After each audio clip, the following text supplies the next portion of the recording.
Hello, everybody. How are you guys doing today? Welcome to the Wholesaling Partners podcast. Hey, Derek, we're going to let some people get in here. I wanted our first guest to be high powered, so I got Chris on here. What's going on, guys? Thanks, David. Appreciate you having me on. Looking forward to providing value to your audience here today. No problem. So we're streaming on a lot of my channels. I've got the Wholesalers Toolbox, and I've got some Facebook groups we're streaming into, and all over the place. But I really want to tell everybody what I'm trying to do with these podcasts, and I'm going to have great guests on like Chris here to tell us about virtual wholesaling.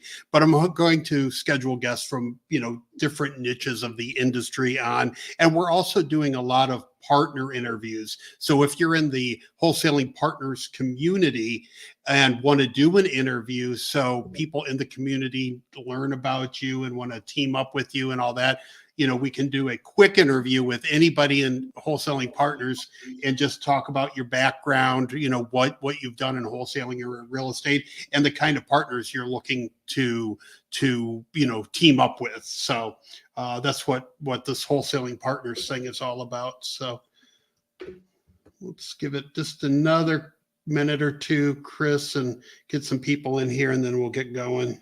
Sure. Yeah, I love the community you put together so far. It's an amazing site, and I think it's great what you're doing here, bringing wholesalers together, collaborating, and doing deals. Yeah, I want to get into that a little bit with you when we get going here. But I really feel like that people that are they come across wholesaling and they're looking at it and they're like, I've seen it on YouTube or I've seen it on Facebook or TikTok or wherever, and they come in and they're like, hey, this sounds like a great thing, but they don't, and everybody says, oh, it's easy, just do it. But you really need, you've got to have those connections, and you've got to have partners to be successful, because if you try to do it by yourself and you have no other influence, helping you or guiding you or anything like that, it's really hard, right? And I've been doing this for 10 years, like trying to help people get started with my Toolbox website, but I keep seeing the problem over and over again. It's like, if you don't have a support team, good luck, right? It's going to be hard. Absolutely. Yeah, a lot of people try to learn it on their own and go out the business by themselves and try to figure things out. And that might work for 1% of the people, but the majority of people, they need support. They have questions. They need questions answered. They need to be a part of a community. They really need to dive in, sharpen iron with people that know what they're doing. So at the end of the day, they can go out and take action with confidence. So that's why I love what you're doing here. Absolutely. So, okay. Anyway, let's go. We got a few get going. Again, everybody, welcome to the Wholesaling Partners podcast. I've got Chris Logan on today, and he is the virtual wholesaling master. So I'm good, Chris. I'm going to give it to you. Kind of like, tell everybody about you and your background and what you're doing with your company. Yeah, sure. So my name's Chris Logan, as Dave said. Thanks, by the way, for having me on today. Really excited to be here and sharing with your audience. I've been wholesaling for the last 10 years. My wife and I together have been doing this for a while, and we've done over 600 deals. We've brought our business from a local wholesaling business to a virtual wholesaling business where we do deals from home in multiple parts throughout the country. And what we've found is doing it virtually has given us a lot of freedom, right? It's given us lifestyle freedom. It's given us time freedom. And we're not spending time driving back and forth to properties back and forth during the day. Like, that time is reinvested into calling over the phone and making more contacts. And the more contacts you make, the more contracts you can get. So that's really been our model. We were very fortunate to switch to virtual 2 years before COVID.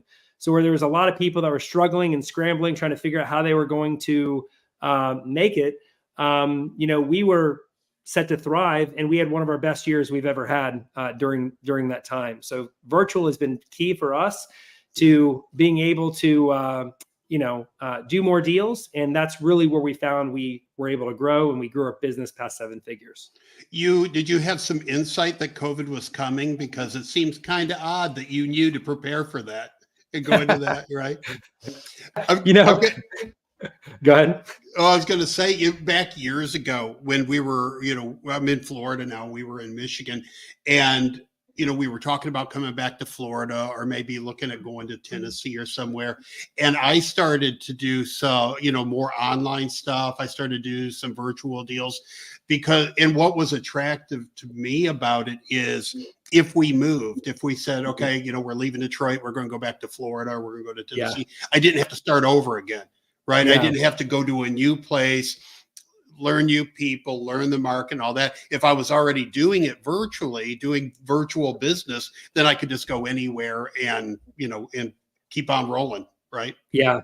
Yeah. That's a big reason. That's part of the reason we went virtual. Because again, like you said, you have location freedom. You can do it from anywhere. Right. Right. But a big reason we went virtual was because my wife, Heather, she was doing acquisitions at the time, long time ago, probably around 7 years ago or so, 7 years ago. She was doing acquisitions. So she was the one talking with sellers, getting deals under contract, and really started to scale our company and ramp up our marketing. And she was going on like 15 appointments a week, right? So she was going on a lot of appointments every single week. And I remember at the end of the week, I would see her and she would just be dragging. She'd just be like so tired. And I'm like, okay, this is not I'm going to burn her out. Like, this is not scalable, So that was part of it. The other part of it was, a lot of the houses that we come across are sometimes in neighborhoods that are really not the best, right? Mm-hmm. Lower income neighborhoods that can be a little sketchy at times, right? Great for investors, but for a beautiful woman going to those neighborhoods by herself, there can be some risks. And there may be some females listening today that may struggle with that idea of driving some of these properties themselves. I actually just spoke to someone today that is wanting to get started in virtual wholesaling because they don't have to physically go to these properties. So really it was twofold the reason. Number one, I was concerned for her safety, number one. And then number two, it was mainly because of, that time you drive to a property, the seller swears to you up and down they're going to be there, right? And you're sitting in the driveway, you call them, they're supposed to be there at 1 o'clock, 1:05, 1:10, 1:15. Where are you at? Oh, I'm picking up my medicine. And you're waiting for them. Come to find out they decided to stay at their brother's house and they're not coming. I'm just around the corner. I'm just around the street. This is like another hour. Right? I can't tell you how many times sellers have been just around the corner. I'm like, where? Just around the corner in Texas? I mean, we're in Florida here. What's going on? Talking about your wife going out to properties, that's, all my, on the ground wholesaling was in Detroit in the suburbs, but mostly in Detroit. And although it's, cause I'm a bigger guy, and I'm kind of scary looking and like, I get a lot of trouble, but you think about like any woman going into, a lower income neighborhood or a bad neighborhood and by herself going into a vacant house, and all that, it's just a bad scenario. I mean, it's probably not smart for a lot of us, but for a woman by herself, it's a bad idea.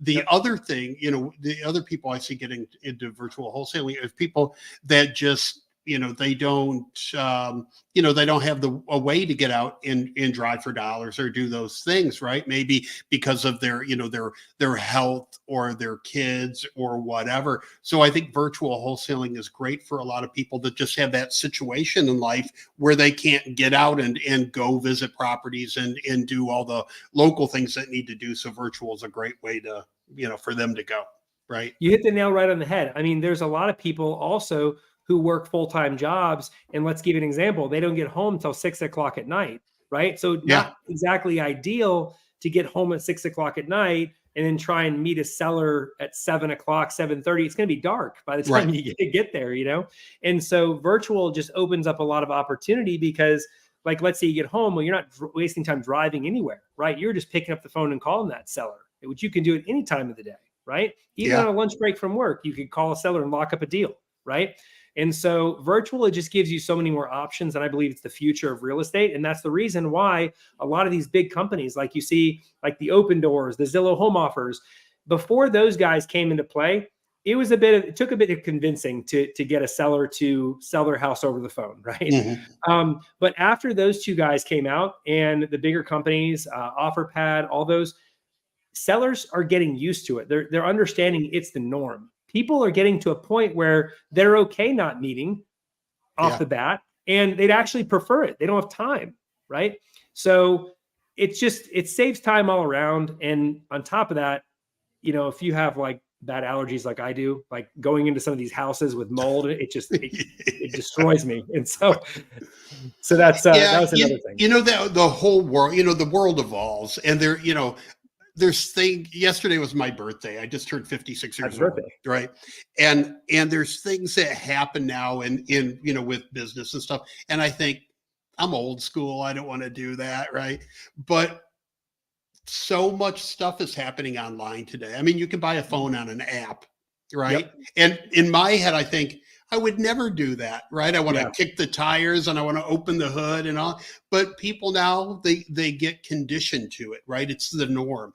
Just like people selling their house to somebody virtually, right?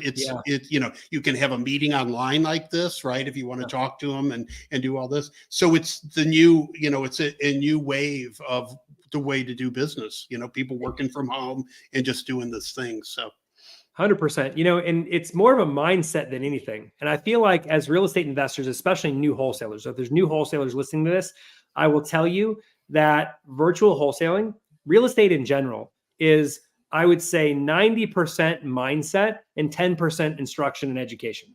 Okay. Mm-hmm. So I remember when I first started and I saw bandit signs on the side of the road. The plastic signs that we buy houses written on there, really sketch with a Sharpie marker, right?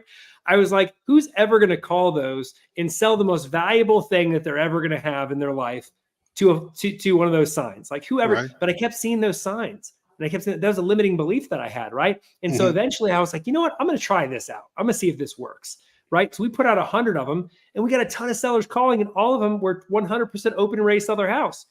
The same thing is with virtual. You think that a seller won't sell a property over the phone, but that's simply because you're putting your limiting beliefs on somebody else. You're projecting that into somebody else, and nothing can hold you back more than doing that, right? Absolutely. Virtual is a mindset. You have to believe that's your process. You have to believe that the seller is going to be 100% okay with it, and that'll come through in your conversation and your tone and your voice when you're explaining the process to them. Right. Yeah, I was taught that sales is a conveyance of feelings, right? So if you call somebody, you have to be open-minded and you have to believe that they're going to be perfectly willing to sell you the house in that 100%. Fashion. You can't go into it thinking this isn't going to work. I'm going to call, but they're going to say no, right? Yeah, you've got to have that. Just positive. Hey, this is how we do it. This is how we always do it. Let's talk about selling your house. And it's kind of funny how that works, right? Like it ends up being a self-fulfilling prophecy. You say to yourself, it's not going to work. They'll never do it. Guess what? It doesn't work and they won't do it. But exactly. The minute you say this is going to work and they're going to accept it, it's just funny how it comes through in your voice, your tone, your confidence. Like if you're talking to sellers over the phone, confidence is key. You got to be confident about the process. So you don't have to be confident in, like, let's say you're brand new and you have never done a deal before, right? And you're talking to sellers over the phone, off script here, that can be a little bit intimidating for people calling sellers and talking to them for the first time, right? Mm-hmm. The thing is, the seller doesn't know how much experience you have or not. And just the fact you know enough to be even able to pick up the phone and call them and talking about their property, more than probably 95% of the sellers you're going to talk to. So there's your confidence right there. So if you don't have the confidence of saying, I haven't done a deal yet, have the confidence in knowing if you've been through any type of education, you've watched, you've watched any number of videos on YouTube, more than these sellers do. And Absolutely. There's your confidence right there that you can have. Right. Right. So, okay. So let's dig into this, Sure. Chris, because a lot of people watching, they're probably already, virtual wholesaling, or a lot of people coming in brand new and they want to market that way. They want to, hop on the phone and call people, work from home, work from their desk. Let's dig into it. How give us the deal? Like what should people do? What path should they follow? How do they do this thing? Great question. So first thing that I recommend is you want to get your, what we call a power team set up, right? So you want to identify a title company or an attorney in your state that you're going to be wholesaling in. Okay. Now, if anybody doesn't know what a title company is, it's simply a third-party company that transfers ownership from a buyer, from your seller to your buyer. That's it. Right. So you want to establish a relationship with them and just ask them, do you work with other wholesalers? If they say, what is that? Or who, or no, then that's the wrong title company. Right. So join local Facebook groups that are real estate investment focused. So real estate investment, and then put in your city or town in Facebook, and you'll get a ton of groups. Join them, all the local ones for your area. Yeah. And you can even ask someone, hey guys, I'm a new wholesaler in the area. Who do you recommend for a title company or a closing attorney, right? You'll get a wave of recommendations, and the one that you want to go with is the one that gets recommended 3 times. Okay. You find that the next thing you're going to want is you're going to want boots on the ground, someone who's going to go out and take a look at these properties for you, right? Because you're virtual, but someone has to go to the properties to check them out, to get pictures for you, to be able to let you know what the condition of the property is and see if it matches up with what the seller told you over the phone, right? So we call that a property inspector. And what we do is we partner with local realtors. They act as our boots on the ground, and we basically pay them anywhere from $50 to $100 just to go out to these properties. Once we have the property under contract with the seller, and then they go out and they take pictures, they take 50 to 100 pictures, they load them up into a Google Drive, they send us a link, and then from there we have all the pictures and we can start our property marketing. Okay. But before you even get started with your marketing with your sellers, it's very important to find your buyer first. This is something I tell all my clients, because finding your buyer first in wholesaling is key to making sure that you have fast success. So one of the mistakes I made when I first started is I marketed for sellers first, because I was told, oh, if you have a good deal, it'll sell itself. Not true. I look at my first 2 deals I locked up. They were fantastic deals, but I didn't have a buyer. And I dropped the first one and had to do 4 extensions with a seller on the second one. I got it done, but I annoyed the heck out of them. I guarantee you that, right? Yeah. So you want to find your buyer first. So a great resource for this, if you're just getting started, or even if you're doing this for a long time, right? You want to leverage Facebook groups. Facebook groups are great. Join all the local real estate investment groups on Facebook for your area, right? And what you want to do is you want to look at people who have been commenting on other properties, saying they want to buy those properties, reach out to them and see if they're actively buying and if they'd like to be added to your list. That's all you got to do. And I want you to add 5 of those people to your list every single day. Add a wholesaler, a realtor, or a cash buyer to your list every single day, 5 of those types of contacts. And I promise you, you will be put in a position of success. Once you have like 50 to 100 cash buyers, start marketing for sellers, and you're going to be putting yourself in a great position, because these buyers have already told you what they're looking for. So now you're just going out and finding what they're looking for. And then the chances of them moving forward that deal is really high, and it keeps your deals that you drop or you don't do very low. Yeah. Yeah. Good advice. I did, when I first started my website back years ago, one of the first videos that I did on YouTube was why you should build your cash buyers list first. Yeah. Right. It's so important. It's so important if you want to, just, stay out of trouble, right? Because if, a lot of coaches will tell you to get a property under contract and plaster it all over the internet. That's not what you should do. I never once ever promoted a property online. I had my buyers list. I knew who were the big time players in my market. I would go out to a property, get it under contract, and you can do this virtually as well. But when you get it under contract, I would just text it to my top 5 buyers, and I'd say, hey, I just got this locked up. Are you interested? And usually by the end of the day, I had it gone. But listen to Chris. Do the buyers list first. Right. Yeah. I mean, it makes so much more sense, because if you think about it as a wholesaler, right? We don't have a business if buyers don't want to buy, right? Our entire operation of making money depends on a buyer buying it. So wouldn't it make sense to get that buyer first, find out what they want, and then go do that? Your chances of success just increase dramatically when you have that. And it's crazy. There's so many wholesalers right now that are marketing for sellers. They spend all this money marketing for sellers, but they spend $0. You say, hey, what's your cash buyer marketing budget? Or what do you do to get cash buyers on your list every single week? They're usually like, nothing. You should be spending a, a lot of money marketing for buyers, right? Like marketing for buyers every single week using free methods like Facebook and other methods. You can get cash buyers using using software like PropStream. You can find cash people who pay cash for properties in there, and then getting their phone number from there and picking up the phone. Hey, you like that property? Are you looking to buy other properties in the area? Great. Yeah. Mind if I add you to my list? I'll get your properties once they come out, and build your buyers every single week. And then, you know, your chance of success just go up dramatically. And not only your success, but if you do that, if you take Chris's advice and build this really great database of buyers, anybody in that market, any other wholesaler can bring you a deal, right? Oh, yeah. And it's like, because nobody else is doing that. Nobody else is building that awesome buyers list, right? So you see these people scrambling to do deals, and you can reach out to them and say, hey, you know what? You want to JV it? You want to split it? And like, you know, and then send it out to your list, and boom, you're doing deals and you're doing zero marketing for them.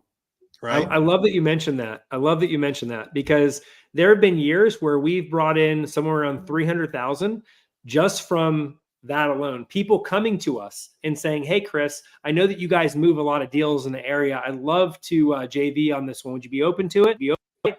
And we split the profits 50-50 with them.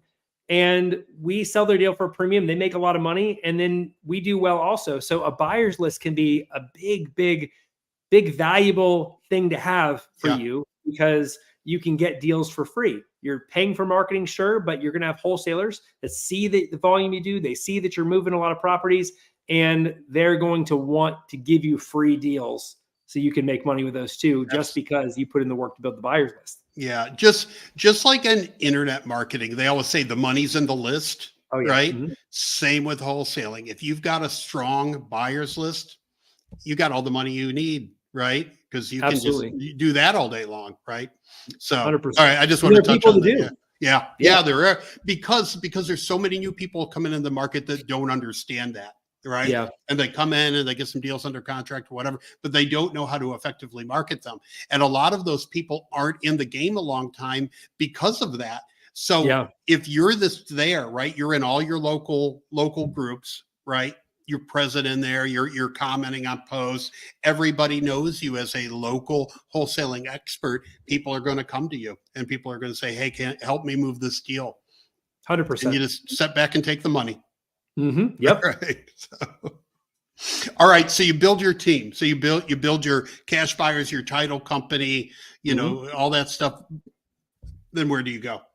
Yeah. So once you got that, the next step, once you got your buyers, you got your title company, you got your property inspectors, the next step is marketing for sellers. This is what everybody wants to do. They're excited to do it because this translates into deals, right? Right. So the best method that we have found, there's a lot of different ways to market to sellers, and they all work, right? Even though you get these crazy emails saying this new shiny marketing object, whatever, this is the best way to get deals. Listen, all marketing works. It all works if you do it consistently, and you do it and you do enough of it, right? Right. But the way that we have found works best for us, and the way that we were able to truly grow our wholesaling company, was with cold calling. Cold calling is amazing because it's the fastest way to reach sellers, and you don't have to sit back and just twiddle your thumbs and hoping someone's going to call you. I'm a very proactive person, and I could have cut the learning curve dramatically to get our first deal in the beginning if we would have started picking up the phone. But again, I had a limiting belief. No one's going to, you know, the only way to get sellers was with mail. Like you can't, nobody's cold calling. You can't pick up the phone and call these sellers. No one's going to sell you their house off a cold call. Totally limiting belief. And it cost me crazy amounts of money, right? So what I will tell you is that cold calling is extremely valuable. And if you're doing it in the beginning, let's say you have zero marketing budget, right? If you have zero marketing budget, you can call for sale by owners. You can call landlords that own properties, people that have properties like for rent by owners. You know, you could call those guys and say, hey, I came across your listing here in for rent by owner. Would you be open to a cash offer? Okay. And then they're going to say yes or no. And the reason you want to say that is it gives them an idea of the type of offer that you're going to be making. Right. And so anyway, so that's a way that you can do it, but you can also call the owners of vacant properties, right? Give them a call, see if they're open to a cash offer, came across your property of 123 Main Street, and want to see if you consider a cash offer on it. You can find those on services like PropStream. PropStream's great. It's like 97 bucks a month, and you can pull all different types of motivated sellers in there, right? But that is the best way to do it. And then if you have a little bit of a budget where you can spend a little bit more money on marketing, you can upgrade and get like a dialer, right? That can dial thousands of sellers all at the same time. And this is where you really hit traction. Download a list from PropStream, get phone numbers for it, upload it to a dialer, hit start. It'll dial a ton of sellers. And that is a really great way to get deals. And eventually it can even be grown to where you can have people doing it for you. I did it myself for the first 90 days. And then after that, I hired a VA and they picked up the phone, dialed for me. And that's when we really started to grow. It's really important what you say right there. And I tell people this with everything in wholesaling, because people start wholesaling and they automatically just want to sub everything out, right? Yeah. I want an acquisition person and I want this and this, that. And I tell everybody, I'm like, that's fine, but do it yourself first. Right. So you know what it's like. So you know how to train somebody to do it like you want it done. And just so you know how everything works, right? Don't hire an acquisition person before you do it. Don't hire callers before you do it. Don't, all of it. So good advice. Do it first. And then if you have the budget, sub it out, right? You can't train somebody to do something you haven't done yourself. I've talked to people just like you have, David, like that said, "Hey, I hired an acquisitions person to make to make my offers to sellers. I hired a guy that's going to sell my properties." And I'm like, "Awesome! How many deals a month are you doing?" "Well, I haven't done my first deal." And I'm like, "Get rid of all those people. You don't need it. Right? You don't need it." That's because in most cases, the person hiring the acquisition person and the dispo person and the everybody, it's because they're scared to do it themselves. Exactly. Right. And it makes them feel productive. Right. Buying these things or these. Got my LLC. I did my LLC and I did this and I hired this person. I got my staff and all that. They're making up excuses not to just do it. Right. Not to roll up their sleeves and do it. With that said, a lot of people going into wholesaling and, specifically virtual wholesaling, they're like, this is what I'm going to do. I've got my CRM. I've got my dialer set up and all that stuff. And they get ready to go and they put the headset on or they pick up their phone. They go to dial that first number and their mouth goes dry. And the anxiety, you start feeling that little, how do people get over that? How do you get past that fear and anxiety and imposter syndrome and all the things that people feel when they're getting ready to do this, right? They don't have any real estate background. They don't have sales background. They've watched 100 videos on wholesaling. They know the process, but they just start to do it and they're like, I can't do it. Yeah. So there's two things. Yes, there's two things with that. So the first thing is the faster that you can shorten the time between thinking about what you need to do and doing it is the key to having success. Because the longer you sit there and you stare at the phone and you think about all the negative things that are going to happen on that call, they're going to say no, they're going to curse me out, they're going to tell me I don't know what I'm talking about, I'm not going to get the deal, and I'm going to get a lot of hangups, I'm not going to reach me. Maybe I'll tomorrow. Tomorrow is the day, right? So the key to getting started is shortening the time from thinking about it, from sitting down and picking up the phone. So immediately set aside your dialing time. If your dialing time is going to be 6 o'clock to 8 o'clock, as an example, right? Mm-hmm. When you sit down for 6 o'clock, better be ready to hit that button right away. Don't even think about it. Just hit the button to start the dialer or pick up the phone and dial the first person. Ready or not, here you come, right?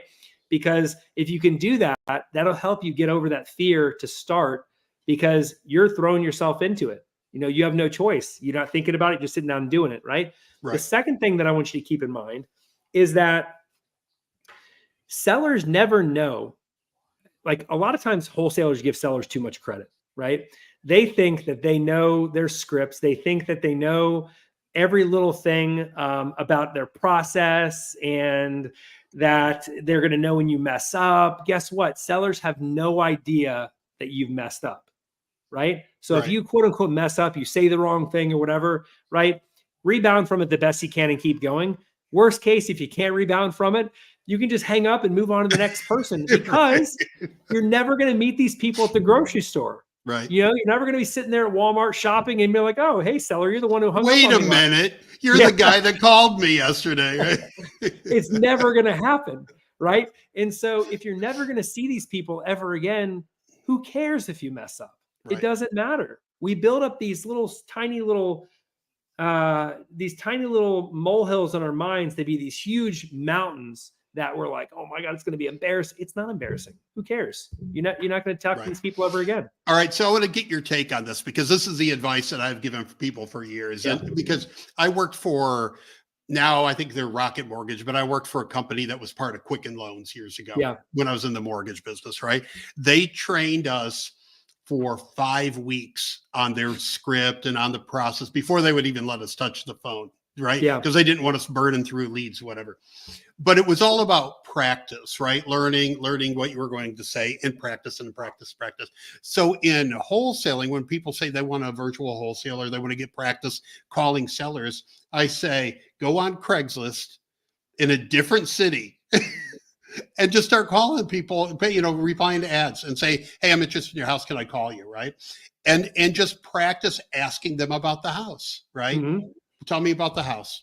Why are you selling? Right. I'm an investor, but I'm in another state, but I'm buying there because my brother lives there, whatever. And I saw your house and it would just look good to me. But do that, right? And practice it until that you know, that pit in your gut goes away. Right. Mm-hmm. And then, I mean, would that be good advice, or, you know? Absolutely. Yeah.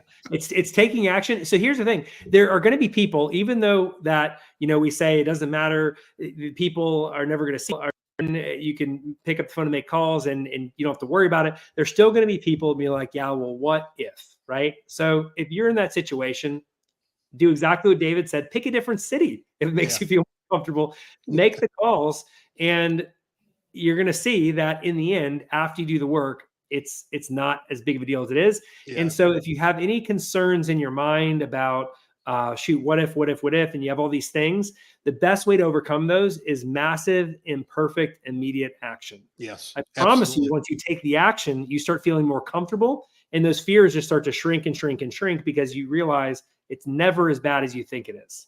I told people in the new community and wholesaling partners that I was going to be completely transparent with them about the business and all that stuff. So I'm going to be transparent now. You will call people that are going to be a dick. Oh yeah. Mm-hmm. It's just going to happen.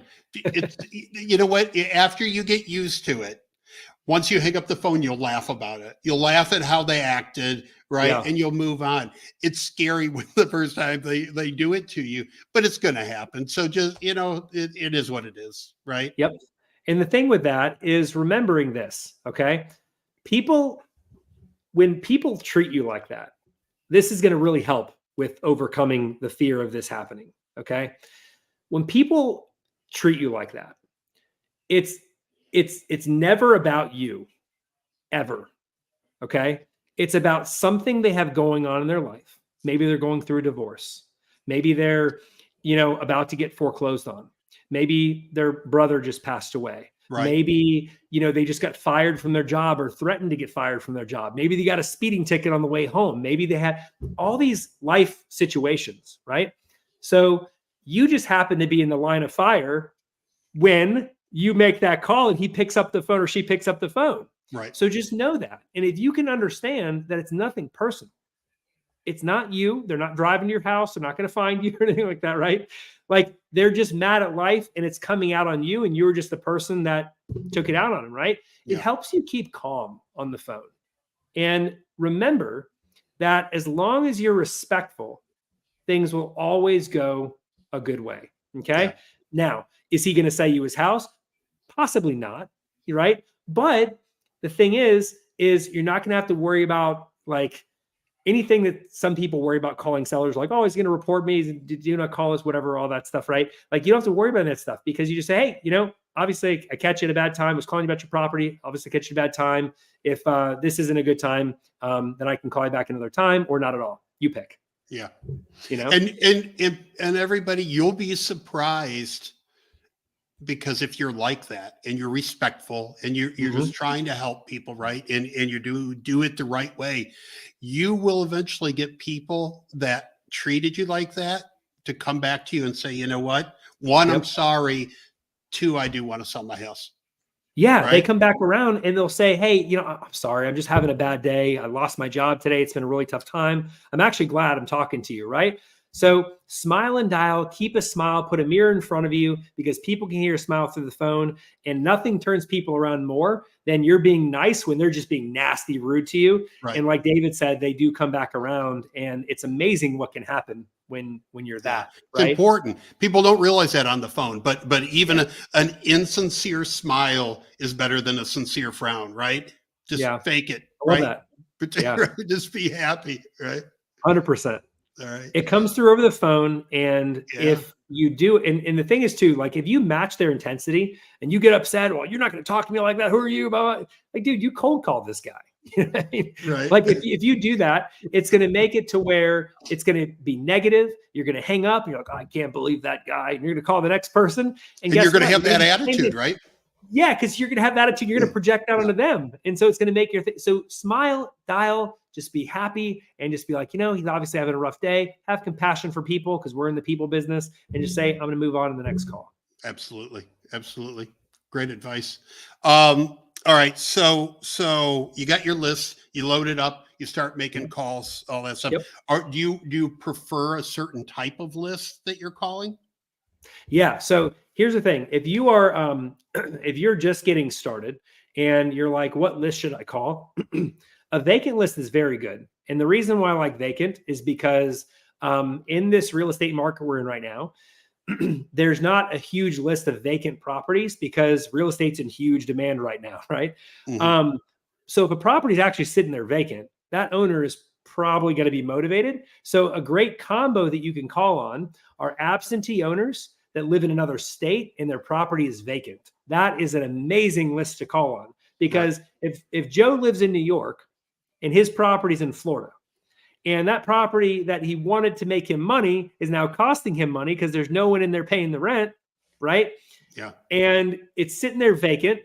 Chances are that property's become a headache for Joe, right? And Joe may be very open to selling you that property if you give him a call. So I love an absentee owned list where the property's vacant, it's another state. If you want to tack on a year's ownership too, you want to look for 15 years ownership roughly for absentee owned properties. Mhm. And that will give you a great combination that should result in some killer deals. And Yeah. even if you say like, okay, absentee owned, vacant, another state, maybe maybe he's facing foreclosure too, pre-foreclosure. Huge motivation, right? So really you want to Absolutely. think about what would be inconvenient, what would make life inconvenient for a homeowner, and then you want to target those types of lists. Yeah, absolutely. Somebody asked a question in the chat, but also, Yeah. tax delinquent, Tax if delinquency, they're, yeah. not usually just like 1 year delinquent, but if they're like 3 years, then that's Yeah. pretty good. That combined with vacant, Mhm. tax delinquent vacant, lower or low water usage or water shutoffs with combined with vacant, Mhm. just to verify, because sometimes you get a vacant list and they're not, they might not truly be vacant. But if you Yep. like stack it with a low or no water usage list, then Yeah. that pretty much Huge. confirms that it's vacant. So although there's lists that are better than others, if you start stacking them like that, Mhm. I mean, Yeah. you would agree, Chris, that Oh gives yeah. you like a list that's like gold, right? Yeah, no, absolutely. That's huge. And you can pull those in PropStream. You can upload multiple lists to a service called Batch Leads, and you can do that too. Another great list is the code violation list. You can get that list for Code free violation, right? from your local county and just by requesting it from the code enforcement department. Now, the list can be a little messy from time to time because it's how it's formatted and everything like that. But either you can do it one by one, or you can pay a VA on Fiverr just to do it for $5 and they'll fix it for you. Mm, But those are properties where the property's in rough shape, and so the county has assessed fines against it, right? Right. What seller wouldn't be motivated to sell a property like that? So that can be a great list to call on too when you're just getting started. Yeah, because a lot of times they're cutting the grass, right? They're getting code violations for tall grass or unshoveled snow or whatever the thing is, and they keep getting these fines, and they're not paying the fines, and the property's vacant and all that, and it just turns into this huge headache. And they're like, I got to get rid of this thing. It's just it's costing me money, right? So they're either going to lose it because of fines and back taxes and all that, or they sell it, make some money, and get rid of their headaches. So yeah, and believe it or not, the properties that you find driving for dollars, those are typically on the code violations list. So you don't even really have to do that. You could just call that list, and boom, you're good. Exactly. Right. All right. So you got the list loaded up, and you're calling, and so what's the next step in this? We've got somebody ask what the startup cost of all this is. What would it cost great question. to start a whole, like your whole operation, if you're just a solopreneur virtual wholesaler? The cost can totally be customized to wherever your budget is and wherever you're starting. I mean, if you have anywhere from $500 to $1,000 a month, then there's some things you can do to get leads quicker, right? But you can start out with $0 for marketing. And as long as you have a phone and a computer, right, you can pick up the phone and you can call owners of these properties. What I would recommend doing is if you're starting out and you have no budget whatsoever, I would recommend calling all of the local government lists, like code violations. Mm-hmm. You could call fire damage lists. You could call there's lots of lists like that. The tax delinquent lists that you can even get that for free from your local tax assessor. Guys, right? I would just want to say this real quick. Sorry to cut you off, Chris, but in Wholesaling Partners, there in the free resource section, I have a FOIA request form. Okay. And you can use that form to send to your city clerk's office, your county clerk's office, and request all of this stuff. And a lot of them will give it to you for free. Right. Some of them will say they charge you for the time it takes to get it together. But if you do send it to 10 cities, usually half of them will just send you the list and not even charge you for it. So exactly. Okay. Yeah. So I just wanted to throw that in there. No, that's great. And that's a phenomenal resource. And so to get the phone numbers of these properties, you can use a free skip tracing platform called True People Search. Mm-hmm. TruePeopleSearch.com. You put the address in there, the owner's name comes up, you give him a call and see if he's open to selling. But I mean, so it really depends. So what I find is there's typically three groups of people. Some people have time and no money, right? And in that case, I recommend all the free sources that I recommended: calling for sale by owners, for rent by owners, calling your local government county list, things like that. Those are going to be your closest to the money activities you can do. Okay.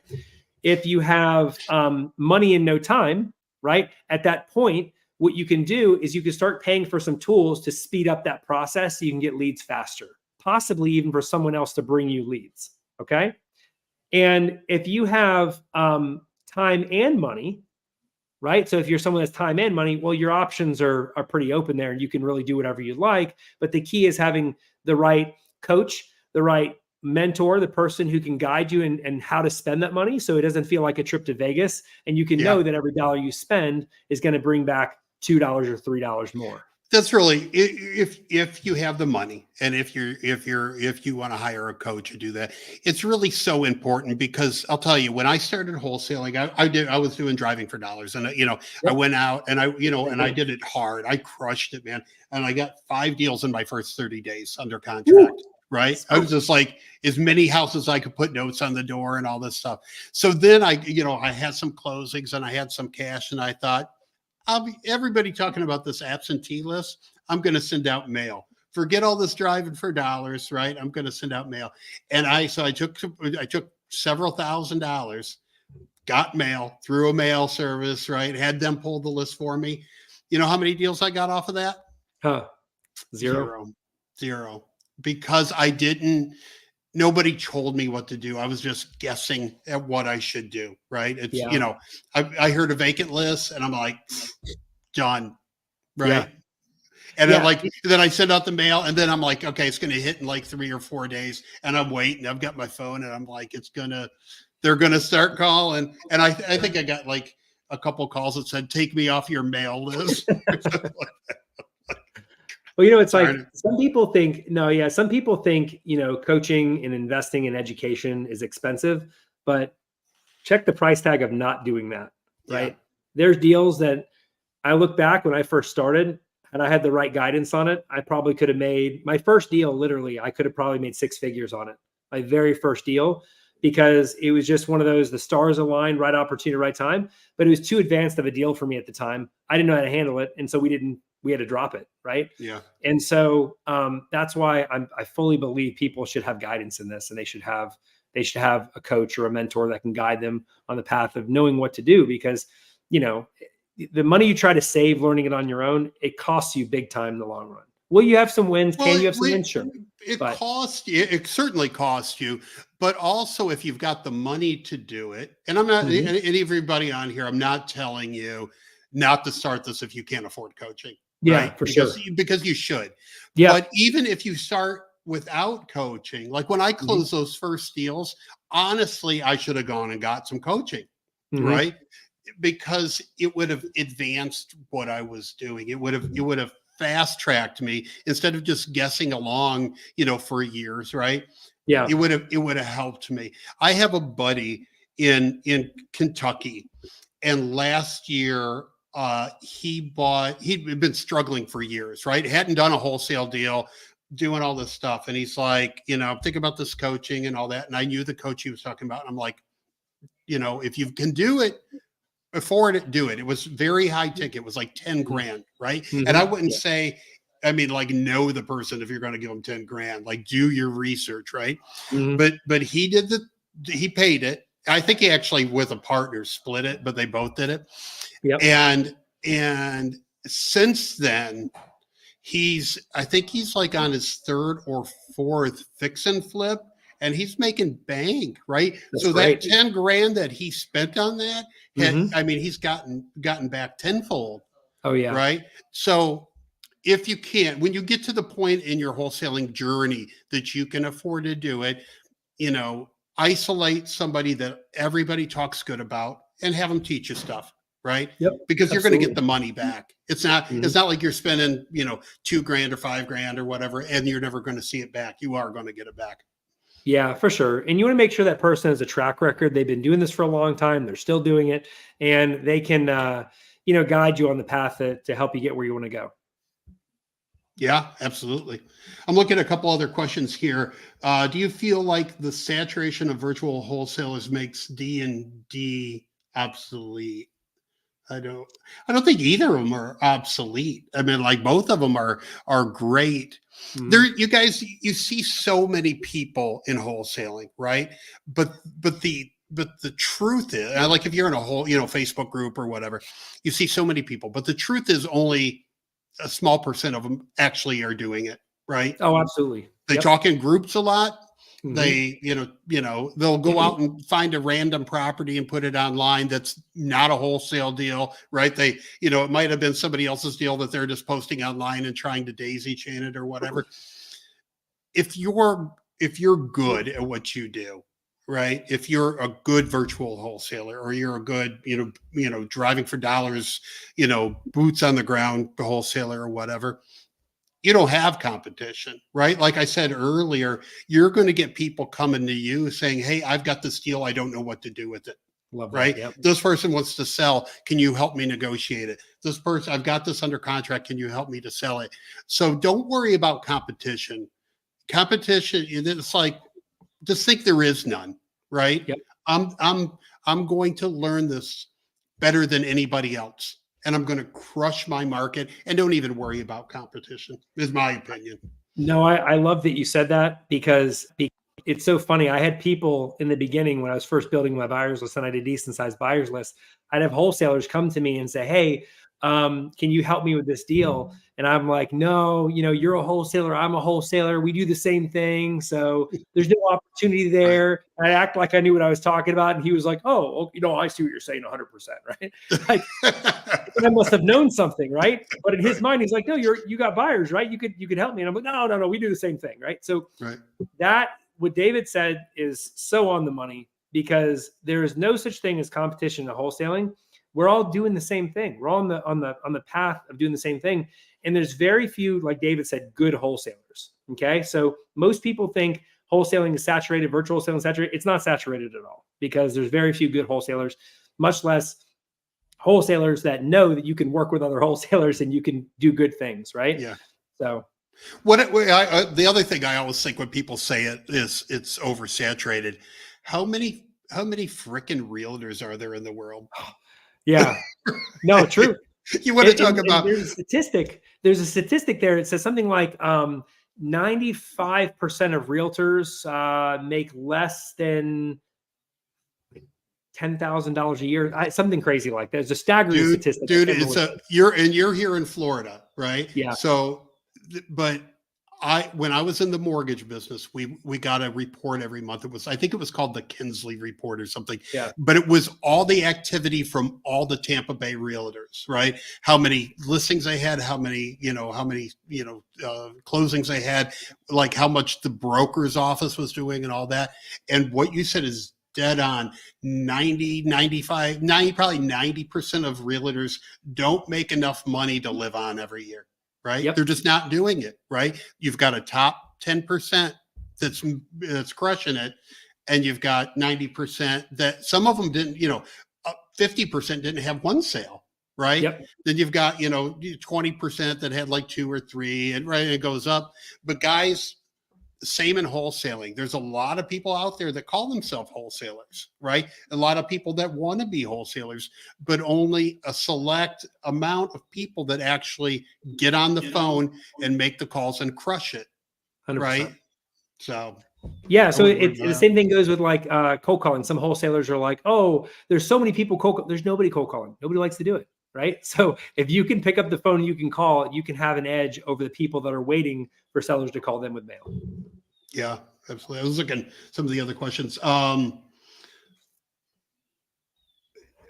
do you say, Chris, what do you say to a buyer when they ask you about earnest money? Does that come up from I'm sorry, not from a buyer, from a seller? Does the seller say, hey, what are you going to put down earnest money? Or is it really most of the time a non-issue? Most of the time it's a non-issue. We put down the same amount of money on a property that's $50,000 as we would a property that's $450,000. We put down $100 on every single property, right? And if a seller says, hey, I noticed, I would say 1% of sellers do this. The majority of sellers don't know, like they understand we're paying cash for the property. So to them, they don't care what we put. They're not getting the deposit anyway, right? So right, yeah, so it's going to the title company, right? Yeah, exactly. So so what we tell the sellers for those 1% that have an issue with it, they're like, I'm just curious, you're buying this property for $225,000 and you only have a deposit here of $100. Like, what's going on with that? Can you guys put down some more money? And keep in mind, when a seller asks you a question like that, it's never the question. They're curious. So what the wrong thing to do as a wholesaler is be like, oh, well, how much money do you want me to put down? And then you get into a conversation of, okay, you're getting bid up on your earnest money. Now you got to come out with some cheddar, right? Right. So what you want to tell these sellers is you want to tell them, Mr. and Mrs. Seller, I totally understand where you're coming from. The thing is we're paying cash, so there's no reason to put down a large deposit. We put down the same amount on a $50,000 property as we do a $225,000 property, the same thing. And they're like, well, in very few sellers, 1% of sellers will even push past that, right? Usually they're like, oh, okay, that makes sense, right? But when they push past that, if they do, you say, well, Mr. and Mrs. Seller, can I ask you what's your main concern about the deposit? And they'll tell you and say, okay, well, I'm curious why this is an issue, because you do know the deposit's not going to you anyway, right? It's going to the title company. Oh, it's not going to me. No, it's not going to you. It's going to the title company. Oh, okay. Well, I guess if I'm not getting it anyway, then yeah, that's right. Fine. Yeah, you're not getting it. That's right. I needed to pay the electric bill, but I guess, yeah. Right. Yeah. Yeah. So from my years of experience especially in the mortgage business, but in my sales career. Yeah. When you're practicing to make calls, or you're fine tuning your cold calling ability, the quicker you can respond and pivot, the better, right? Oh, because if you hesitate, then it becomes an issue. Mm-hmm. But if you can go, Mr. Seller, this is why I don't. The title company gets the money, just like Chris said, and then move on, it's done, right? But if you're like, Well, you see, then you're in trouble. Then Yep. you're like in quicksand and you can't get out. Right. 100%. And like the way that you can avoid that is if you say something to a seller and it works, right? Meaning it resolves their concern and they feel comfortable moving forward, write that thing down. Yeah. Okay. All these things that I fire off here, I've created a playbook where I've written all these things down, all the seller's objections we've ever come across, write them down. What you'll start to find is that all calls are the same. There is nothing new under the sun. Okay. Every seller has the same objections or a variation of the top 25 or 30 objections. Yeah. They're all the same. Okay. And then what you'll do is you go back to your playbook whenever a seller gives you an objection, and you're going to be like, oh, boom. And if they give you one you haven't heard before, you're like, that's a great question. Let me talk to my partner. I'll get back to you. Just deflect and then write that question down. Get the answer, then call them back. Yeah. So the reason we can't do this is because of X, Y, and Z. But pay attention to these things, write them down, and track what works, and just keep doing what works. Most people don't do that. They just get stumped on every single call and they have the same situation over and over and over again. So what I would suggest to everybody, if you're in Wholesaling Partners, all right, because you can post in there and you can do chats and everything, find somebody. If you're, make a post and say, hey, I want to cold call. Who else is cold calling? Let's practice together, right? Boom. And what you do, and I've done this before in the past, and it's phenomenal. Okay. So you get on a call and you do like a mock call. Okay. And then the other person just shoots objections at you. Right. Yep. And you get just used to responding to them. Right. What about the earnest money deposit? Right. Why this, why that? And just have the answer, right? And the better you get at doing that, the better that and after you mock call, you can discuss what would have been a better answer, right? But just keep doing that, and you'll just get to where like Chris can say anything at me and I can just go boop and just move on, right? Yeah. That's what do they call it? Like acknowledge, respond, pivot, right? Mm-hmm. Yep. And just, acknowledge what they said. I understand it, right? Explain it. And then move on to whatever the next thing you were going to say was, right? Yep, 100%. That's great advice. All right, yeah. I've got a question here. It says, should I start cold calling if I'm 17 years old, or should I wait? Yes, cold call. Yes. So here's the thing. So I have actually a funny, quick story on this. So one of my first coaching clients that I had, his name was AJ. AJ was 18 years old. Okay. 18 years old. And back then I wasn't doing virtual. I was doing local wholesaling. So I was meeting sellers in person. So his biggest struggle in the beginning, he's grown to doing over 7 figures now, and he has an awesome life and all that stuff. But his biggest struggle in the beginning was sellers being like, there's no way you have money. You're so young.